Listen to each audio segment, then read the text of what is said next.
우리 하나님께서 우리에게 주신 말씀 함께 살펴보죠. 사무엘하 6장 1절에서 11절까지 말씀입니다. 6장 1절에서 11절까지 말씀입니다. 저와 함께 교독하도록 하죠. 저 혼자 읽는 건가요? 교독 가능하시죠? 한글 다 괜찮으시죠?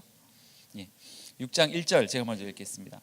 다윗이 이스라엘에서 뽑은 무리 3만 명을 다시 모으고 다윗이 일어나 자기와 함께 있는 모든 사람과 더불어 바알레 유다로 가서 거기서 하나님의 궤를 메어 오려 하니 그 궤는 그룹들 사이에 좌정하신 만군의 여호와의 이름으로 불리는 것이라. 그들이 하나님의 궤를 새 수레에 싣고 산에 있는 아비나답의 집에서 나오는데 아비나답의 아들 우사와 아요가 그 새 수레를 모니라. 그들이 산에 있는 아비나답의 집에서 하나님의 궤를 싣고 나올 때에 아효는 궤 앞에 가고 다윗과 이스라엘 온 족속은 잣나무로 만든 여러 가지 악기와 수금과 비파와 소고와 양금과 제금으로 여호와 앞에서 연주하더라. 그들이 나곤의 타작마당에 이르러서는 소들이 뛰므로 우사가 손을 들어 하나님의 궤를 붙들었더니 여호와 하나님이 우사가 잘못함으로 말미암아 진노하사 그를 그곳에서 치시니 그가 거기 하나님의 궤 곁에서 죽으니라. 여호와께서 우사를 치심으로 다윗이 분하여 그곳을 베레스 우사라 부르니 그 이름이 오늘까지 이르니라.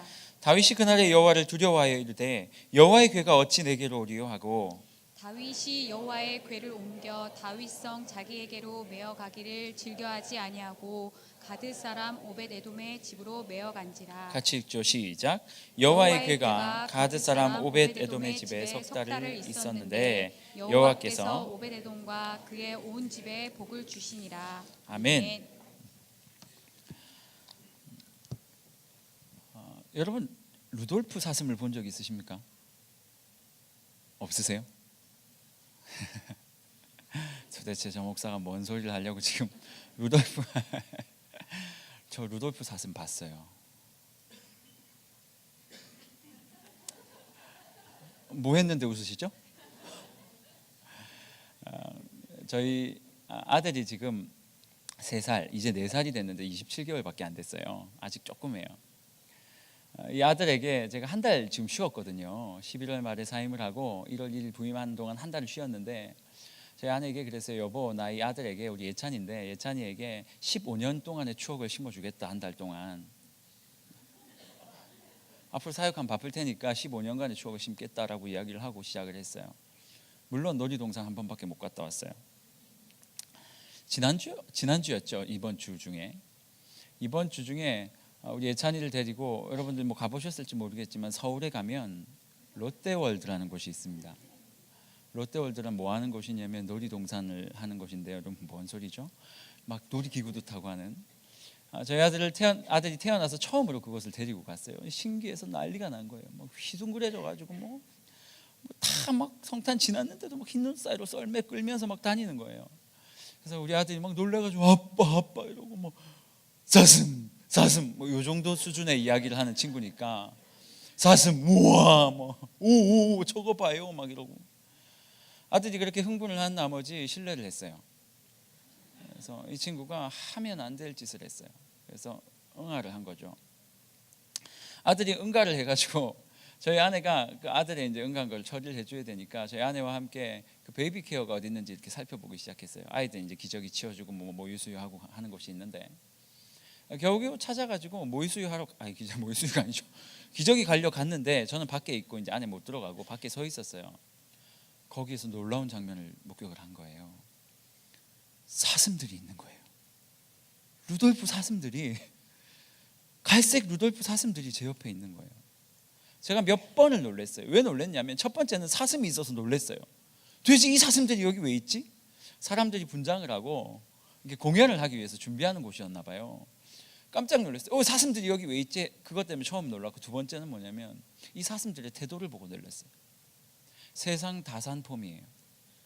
어떤 사슴은 쭈그리고 앉아가지고 막 땅에 막 뭐를 쓰면서, 예수님도 아니면서 땅에다 이렇게 글을 쓰면서 막 나가기 싫다는 표정. 어떤 사슴은 정말 다 죽어가요. 막 짜증난다, 가기 싫다, 내가 왜 이 짓을 하는지 모르겠다, 막 이렇게 하고 있는 것을 보고 깜짝 놀랐어요. 어찌 이 사람이 동심을 이렇게 구길 수 있냐? 혹시라도 어린아이들이 그거 보면 어떤 생각을 하겠냐? 그러고 있었는데 갑자기 앞에서 소리가 나는 거예요. 자, 루돌프 사슴 나옵니다 이러는 거예요. 갑자기 막 찌그리고 막 인상 쓰고 하고 있던 사슴들이 갑자기 막 있는 사이로 썰매를 타고 얼굴이 막 이렇게 뭐 화색을 띠면서 앞으로 튀어나가는 거죠. 두 번째 놀랐어요. 저 사슴들 도대체 뭐지? 정말 나가기 싫은 것처럼 보였는데 앞에 나가니까 너무 재밌게 막 애들 앞에서 막 반짝거리고 웃고 막 엉덩이 흔들고 난리가 난 거예요. 야, 참 저 사람들도 참 힘들겠다. 그리고 나서 사슴이 퇴장을 하는데 퇴장함과 동시에 다시 한번 인상이 내가 저길 왜 갔다 왔지라는 생각을 가진 그 사슴들이 막 퇴장을 하는 거예요. 한편으로는 저 사람들 왜 저럴 거면 왜 사슴했지? 차라리 뭐 스크루지나 이런 거 하지. 막 그런 생각을 하면서 한편으로는 참 어떻게 보면 저 사람들의 저 모습이 우리의 인생의 모습과 비슷하다라는 생각을 좀 했어요. 뭐 하고 싶어서 하는 사람이 어디 있겠어요, 그렇죠? 물론 좀 오해하시면 안 돼요. 저 목사도 지금 하기 싫은데 앞에 나와가지고 저러고 있다고 오해하시면 안 돼요. 막 내려갈 때 인상 팍 쓰고 내려가고 또 올라갈 때 안녕하세요 여러분 이러고 막. 저는 그렇지 않은데 뭐 가끔 그럴 때도 있는데 우리의 인생과 참 닮았다라는 생각을 좀 했습니다. 여러분들 정말 행복해서 인생을 살아가십니까? 여러분 하는 것들 다 마음에 드세요? 나는 내가 지금 하고 있는 일이 너무 마음에 들고 하나도 힘들지 않고 그냥 이렇게 살아가는 것이 나에게 기쁨이다라고 생각을 하며 살아가십니까? 아니면 참 내가 어떻게 이 일을 하고 있긴 한데 참 힘들구나. 그래서 뭐 상사가 시키면 어쩔 수 없이 밝게 웃으면서 이렇게 얘기를 하지만 뒤에 돌아가면 또 내가 이거 왜 이 짓을 하고 있나 막 이러면서 막 서류 던지고 다시 죽고 오고 막 이러면서 인생을 살아가고 있지는 않은가라는 생각들을 좀 해봤습니다. 너무너무 힘든데 어쩔 수 없이 그 자리에 쭈그리고 앉아 있다가 부르면 밝게 웃으며 뛰어갈 수밖에 없는 인생. 그 루돌프를 보면서 이런 생각을 했던 거죠. 어쩌면 내가 앞으로 맡게 될 우리 조이스 청년부의 우리 형제 자매님들께서 다 이런 인생을 살고 있을지 모르겠다. 제가 롯데월드에서 그 사슴 옆에 앉아 있을 그 시간에 각자의 자리에서 이 사슴들과 똑같은 모습으로 앉아 있는 것이 우리 공동체 지체일지도 모르겠다라는 생각들을 좀 해보았습니다. 여러분 어떠세요? 한 주 정말 즐겁고 행복하게 지내셨나요? 2016년 여러분 정말 행복한 한 해를 보내셨습니까? 고개 딱 한 명 끄덕거리시네요. 근데 잘못 끄덕거리신 것 같아요. 재미없나요?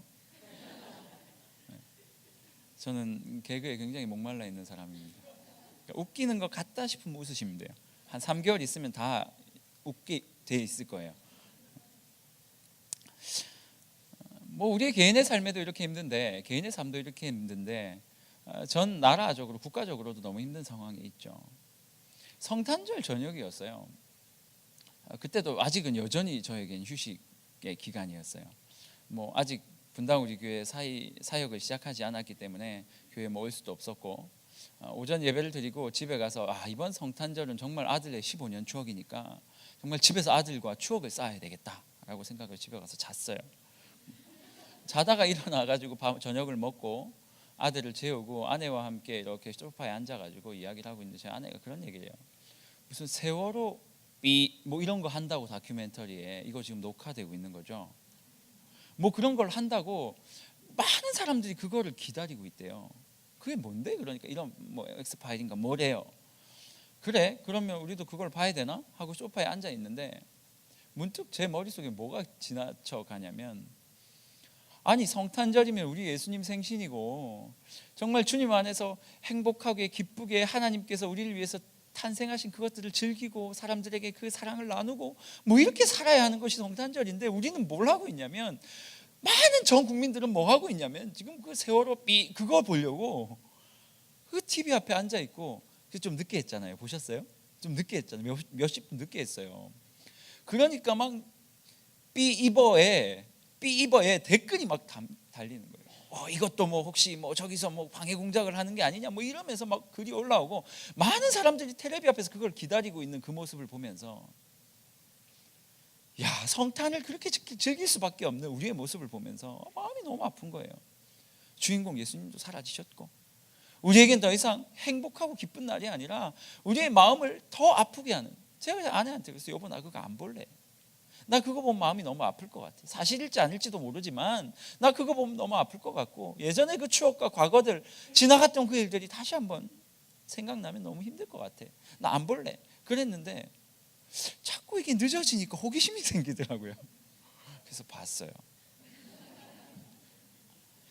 여러분, 지금 사회도 그렇고 우리의 직장의 상황도 그렇고 하나도 우리를 편하게 해주는 것이 없어요. 모든 것들이 우리에게 상처가 되어지고 우리의 마음이 너무 힘들고, 내가 정말 이런 나라에서 살아야 하나, 이런 직장에 다녀야 하나, 나는 왜 이 모양일까라는 생각들이 우리의 마음을 자꾸 쥐어짜고 있다라는 것이죠. 나라가 이렇게 어려우니까 경제도 너무 힘들어요. 뭐 백화점도 장사가 너무 안 된대요. 백화점이 장사가 안 된다면 뭐 소상공인들은 거의 힘들다고 봐야 되죠. 가게들도요, 밥을 저녁에 먹으러 갔는데 텅텅 비어 있어요. 물었어요. 왜 이렇게 비어 있어요? 사람들이 밥 먹으러 오질 않는데요. 다 촛불 집회 갔나 봐요. 밥 먹으러 오질 않는데요. 장사 안 되죠. 경제적으로까지 힘들어지죠. 돈도 없죠. 취업도 안 돼. 결혼도 쉽지 않아. 뭐 그러다 보니까 우리의 자존감은 계속 바닥을 치는 거예요. 계속 바닥을 쳐요. 어쩔 때는 사람들 만나서 밥 먹는 것도 부담스러울 때가 있어요. 만나봐야 이 나라 이야기 해야 되고, 만나봐야 행복한 이야기도 없는데, 아휴 참 쉽지 않구나, 쉽지 않구나.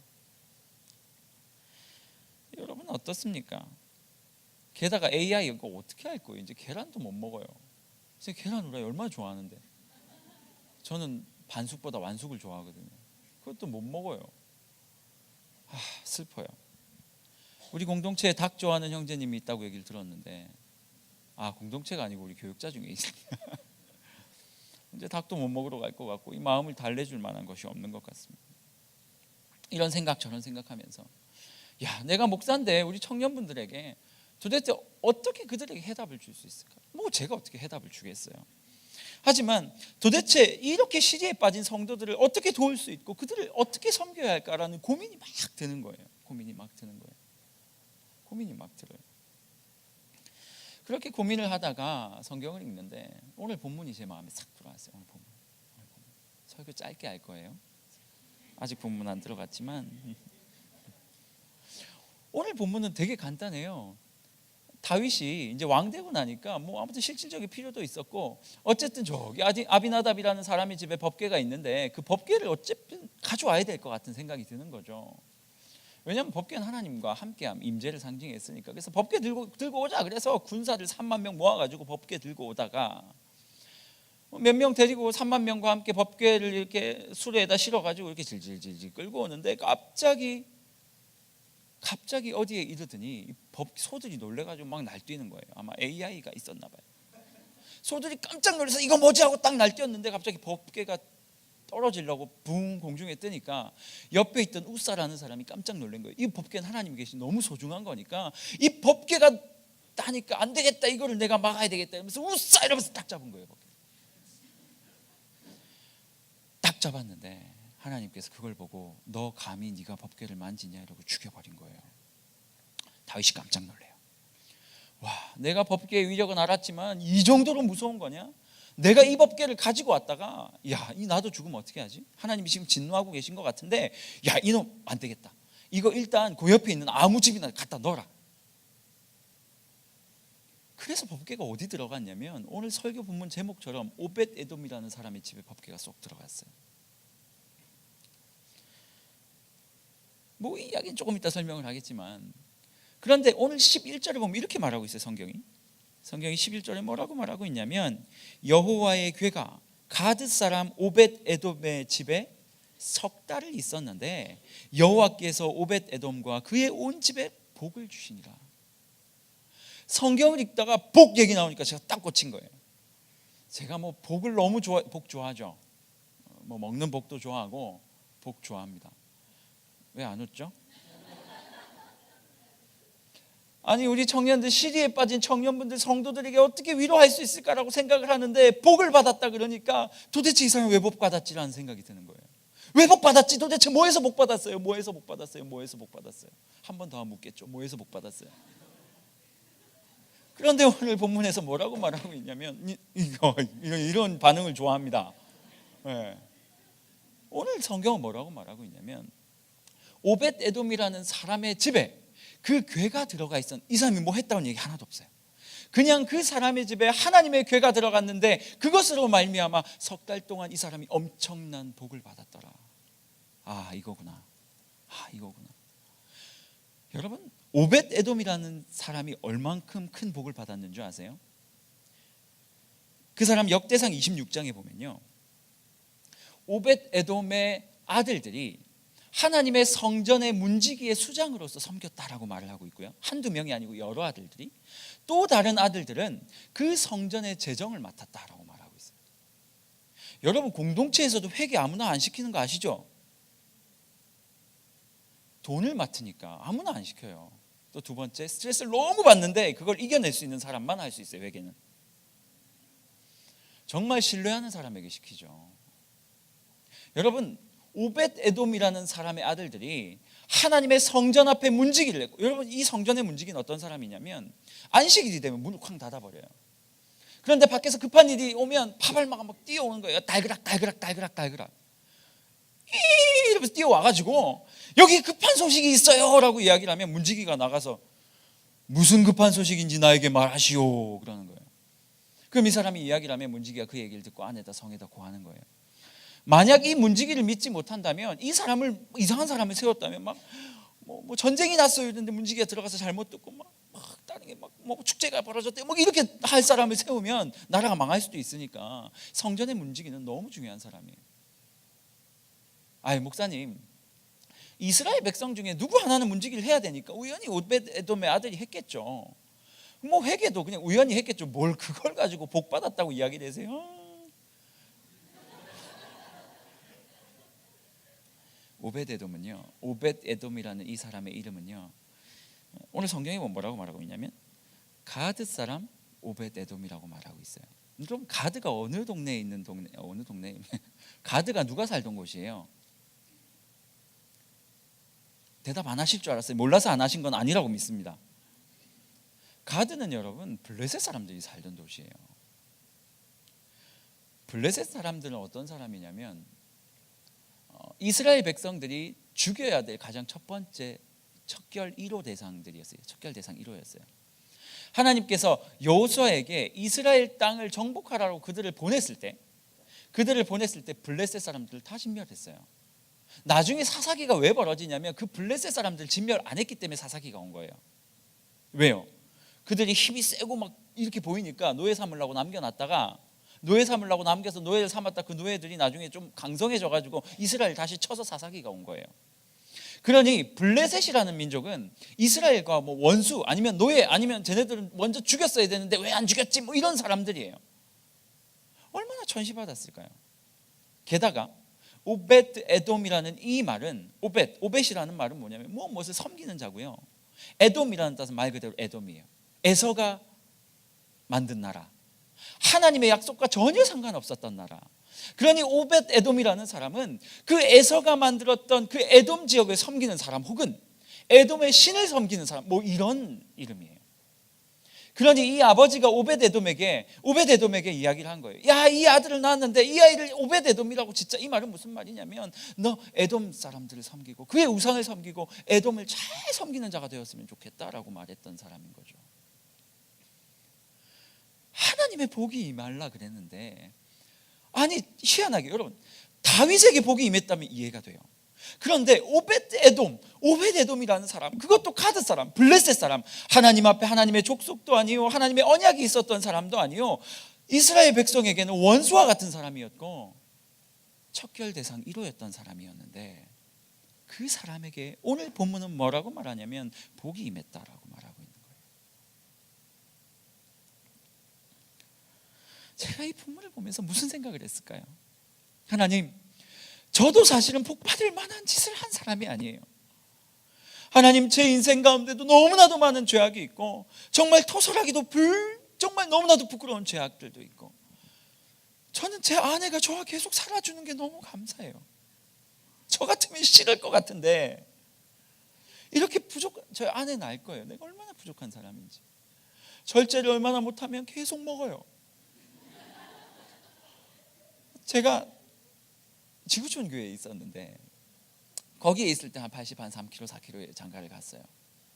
새로남 교회를 갔는데 86kg가 된 거예요. 아버지, 이건 아닙니다. 나에게 은혜에 은혜를 더하셔야 되는데 왜 살에 살을 더하시는지. 하나님, 이왕이면 살살 합시다. 한 달 쉬는 동안 제가 오늘 아침에도 최종적으로 몸무게를 달아보고 왔거든요. 아침 안 먹고 왔거든요. 일부러 딱 달았는데 조금만 노력하면 앞에 X자로 바뀔 수 있을 것 같아요. 그렇게 안 보이죠? 그렇게 보이면 뭐 어쩔 수 없고요. 먹는 것도 절제를 못해가지고 밤늦게까지 막 아구작 제자 훈련 시작하면 또 엄청 많이 먹을 거 아니에요. 얼마나 감사한지. 앞으로 리더들 신방할 텐데 신방하면 계속 먹을 거 아니에요. 막 하루에 막 10,000칼로리 막. 제가 부족한 게 얼마나 많은 인생이고 하나님 앞에 복 받을 짓을 사실 많이 못한 사람이다라는 생각이 드는데, 뭐 여러분이라고 뭐 별로 다르겠습니까? 무시하는 것 같습니까? 우리 인생들이 어떤 사람은 하나님 앞에 잘 사는 사람도 있겠지만 우리 공동체 안에도 제 모습처럼 하나님 앞에 잘못 사는 사람도 있을 거란 말이에요. 하나님께서 기뻐하지 않는 어떤 그런 사람이 있을 거예요. 목사님, 저희는 모태신앙인데 좋아요. 목사님, 사실 저희는요 나중에 막 39살 돼서 예수를 믿었고요, 그 믿기 전까지 막 무당이었고요, 막. 아니 뭐 예를 들면 하나님 앞에 하나님 나 이것 때문에 복 주세요라고 말할 수 있는 그런 게 없는 사람이 있을 거란 말이에요. 근데 오늘 본문에 보니까 뭐라고 말하고 있냐면 오벳 에돔 같은 사람도 복을 주었는데 하나님의 법궤가 그와 함께하니 그의 인생에 놀라운 복이 주어졌고 그 복이 어디까지 흘러갔냐면 자손 대대로 흘러갔더라. 여러분, 전 이 공동체에 있는 여러분 모든 인생들 가운데 하나님의 복이 임했으면 좋겠어요. 단순히 돈 주세요가 아니에요. 다음에 제가 계속 설교하면서 얘기할 텐데, 여러분, 구약의 복은 돈을 많이 받는 것처럼 보일지 몰라도 그 복은 그 복이 아니에요. 하나님의 언약을 이루기 위해 반드시 필요한 것을 하나님께서 물질이라는 통로를 통해서 허락하여 주신 거예요. 여러분의 인생을 하나님께서 쓰셨으면 좋겠어요. 오벳 에돔도 받았던 그 복을 우리가 받았으면 좋겠어요. 하나님, 그러면 법궤가 오면 복이 온다고요? 오케이. 그러면 그 법궤가 온다는 것을 우리가 지금 법궤를 찾을 수가 없잖아요. 인디아나 존스에서도 법궤를 못 찾았거든요. 찾았나요? 우리가 어디 가서 지금 이스라엘 땅에 가가지고 막 산 다 뒤지고 막 헐몬산 막 다 뜯어내고 막 법궤 어디 있어 막 이럴 수가 없잖아요. 지금 아마 이집트 어딘가 있을 것 같긴 한데, 목사님, 그럼 법궤가 있다는 거, 법궤가 온다는 건 무슨 말이에요? 그걸 알려줘야지 복을 받죠. 니 혼자 알고 도망갈 지 혼자 복 받으려고. 저는 그런 사람 아닙니다. 법궤가 뭐냐? 여러분, 법궤는 어떻게 사용되는지 설교 짧게 할 겁니다. 법궤는요 하나님께서 죄 지은 자를 하나님 앞에 데리고 와서 그 법궤 위에 임재하시는 하나님으로 말미암아 용서해 주시는 장소였어요. 그러니 내가 범죄를 하면 내가 직접 그 법궤까지 갈 수는 없었지만 하나님의 법궤가 모셔져 있는 성소에 가서 하나님, 내가 이렇게 잘못을 했습니다 하고 하나님께서 명하신 제물을 드리면 그 제물을 제사장이 가지고 가서 법궤 위에 임재하고 계신 그 하나님께, 하나님, 아무개가 이렇게 제물을 들고 왔는데 용서해 주시겠습니까? 라고 물었을 때 하나님이 오케이라는 사인을 주시면 제사장이 돌아와서 뭐라고 말하냐면 하나님께서 당신의 제물을 받았습니다. 그러면 그 모든 죄가 탕감받고 사해지고 이 사람은 룰루랄라 하면서 집에 돌아갈 수 있는 거예요. 이게 가장 큰 복이었어요. 법궤는 뭐냐면 하나님의 임재를 상징하는 것이 바로 법궤예요. 법궤 뚜껑을 시은좌, 시은소라고 부르는데 그 뚜껑이 시은좌라고 불리는 말은 하나님의 은혜가 임하는 곳, 하나님께서 앉아 계신 곳이기 때문에 그 뚜껑의 이름이 그런 거예요. 그래서 이스라엘 백성들이 이렇게 하면 설교가 길게 갈 수밖에 없겠지만 이스라엘 백성들이 광야를 걸어갈 때 그 구름 기둥, 불 기둥이 어디서 나왔는 줄 아세요? 법궤 위에서 나왔어요. 성막이 쳐져 있을 때 불기둥이 훅 나온 걸 보면 그 법궤 뚜껑 하나님이 앉아 계신 그 위에서 불기둥, 구름 기둥이 나왔어요. 구글 들어가셔서 법궤 혹은 성막 딱 치시면 성막 그림이 쫙 나와요. 그러면 알 수 있을 거예요. 마치 지성소에서 밥을 짓는 것처럼 그곳에서 구름이 막 올라오는 걸 볼 수 있을 거예요. 법궤는 무엇을 뜻하냐면 하나님이 우리와 함께 하시는 것을 뜻하는 것이고 이것을 어떻게 우리 삶에 가지고 올 수 있냐면 아주 진부한 이야기, 예배를 통해서만 가능하다라는 것이죠. 여러분, 우리의 인생은 늘 꼬일 거예요. 오늘 목사님 말씀하신 것처럼 2017년이 되면 하나님께서 나의 인생을 턱 트여주셔서 막 내가 걷는 길이 진짜 길이 되고 막 내가 걷는 길 막 과장구장 다 잘리고 내가 과장구장 되고 막 걷다 보니 CEO예요. 막 그래서 막 나는 뭐 아무것도 안 했는데 막 주님의 은혜로 막 이런 거 없어요. 이런 거 없어요. 막 지나가는데 막 정우성 같은 사람이 나를 보더니 반했어요. 막 이러고 결혼합시다 이런 거 절대 없습니다, 여러분. 정우성은 오지 않습니다. 김태희 오지 않습니다. 또 다른 고난과 실망스러운 일들, 내 자신에게 사회적인 일들이 많이 벌어지겠지만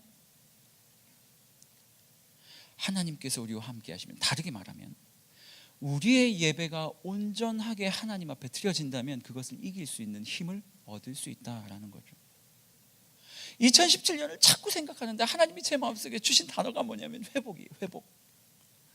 하나님 무엇을 회복해야 될까요? 하나님 무엇을 회복해야 될까요? 물으니 하나님이 뭐라 말씀하시냐면 너희가 회복하기 이전에 한 가지 정말 제일 먼저 회복해야 될 것이 있는데 그것이 바로 예배다.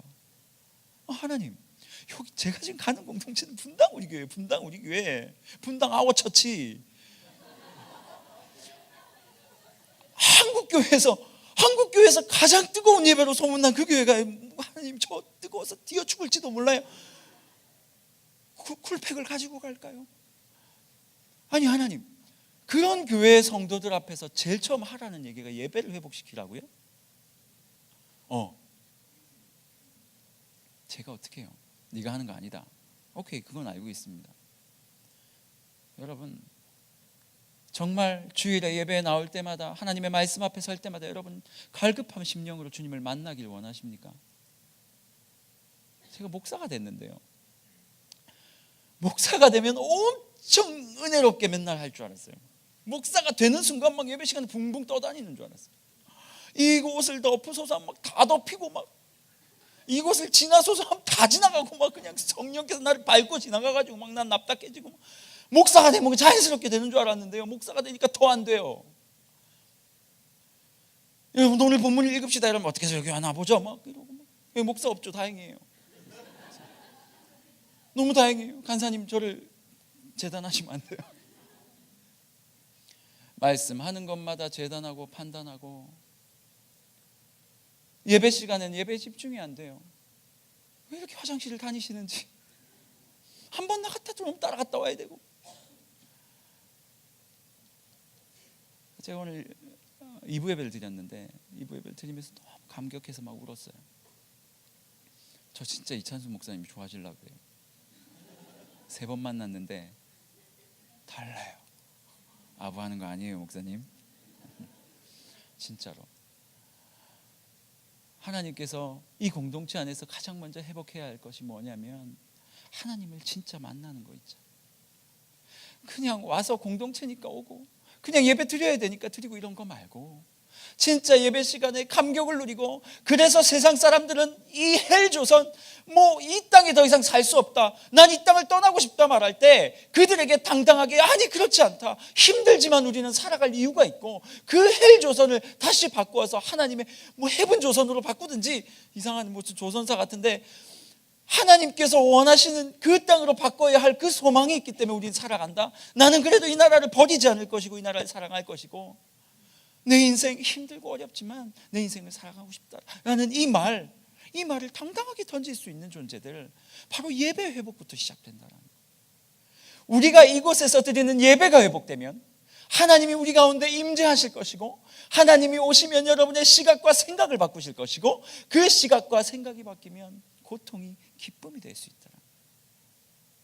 악골골짝 빈들에도 그곳을 걸을지라도 우리에게 기쁨이 될 수 있다는 거예요. 여러분, 2017년 조이스, 하나님께서 놀라운 회복의 역사를 일구는 그러한 공동체가 되기를 원합니다. 그래서 모든 사람이 나 너무 힘들지만 하나님 때문에 소망이 있고 이 힘듦 내 후배들에게 가지 않게 내가 뜯어 고칠래. 나의 힘듦에 이유가 있는 줄 알고 하나님 만나서 늘 그것들을 극복하는 것, 그게 내 소망이야 라는 고백들이 넘쳐흐를 수 있는 우리 공동체가 되었으면 좋겠어요. 여러분, 저는 너무 감격이에요. 이 오벳에돔의 이야기를 들을 때마다 가장 복받을 내용 없는 사람이 가장 큰 복을 누렸으니 말이죠. 제가 이렇게 설교를 준비하면서 하나님께서 제 마음에 주신 찬양이 있는데요. 그 찬양은 어떤 찬양이냐면 아까 우리가 불렀던 거 있죠. 여호와의 유월절이라는 찬양이. 이 찬양은 뭐 제 마음속에 아주 깊은 울림이 있었던 찬양이에요. 고백이 많아요. 부끄러운 고백이지만 어느 날 목욕탕에 갔는데 탕 속에 이렇게 들어가는데 갑자기 하나님의 은혜가 이 찬양이 막 흘러나오는 거예요. 그 탕에 빠질 뻔했어요. 하나님, 이 물이 나를 잠기는 것처럼 하나님의 은혜가 나에게 감격으로 다가왔으면 좋겠어요. 이 찬양의 가사를 한번 보세요. 지극히 높은 주님의 나 지성소로 들어갑니다. 세상의 신을 벗고서 주 보좌 앞에 엎드린다. 여기 말하는 신은요, 내가 할 수 있는 권리, 내가 할 수 있는 것들을 의미하는 거거든요. 내가 하나님께 지성소에 나아가는데 이 사람은 지금 다 부러져서 나가는 사람이에요. 나 너무 힘들어서 나가요. 내가 할 수 있는 권리, 내가 해야 되는 거 다 포기하고 하나님, 나 나가니까 나 좀 붙잡아 주세요. 주님 보좌 앞에 납작하게 엎드리니까 또 그 상황이 어떤 상황이었냐면 내 주를 향한 사랑과 하나님을 향한 모든 신뢰가 다 없어져 버리고 나의 인생은 완전 나락으로 떨어져서 일어날 힘도 소망도 없는 나 같은 인생인데, 그 인생에게 하늘로부터 이곳에 장막이, 하나님의 장막이 이렇게 임하고 있대요. 하나님, 이곳을 덮으세요. 하나님, 내 안을 비추세요. 그러면 내 안에 있는 예배가 회복될 거예요. 내 안에 있는 예배가 회복될 것이고 나의 예배가 살아날 것이고, 그것으로 말미암아 하나님께서 나에게 주셨던 신뢰와 사랑이 회복되고 나의 인생의 모든 것들이 변화될 줄로 믿습니다. 그러니 하나님, 내 가운데 임하여 주옵소서. 여러분, 이 찬양을 같이 하길 원합니다. 여러분 각자의 심령을 고백하시길 바라요. 하나님, 나도 그런 자이니 내 가운데 임하여 주옵소서. 이런 마음으로 찬양합니다.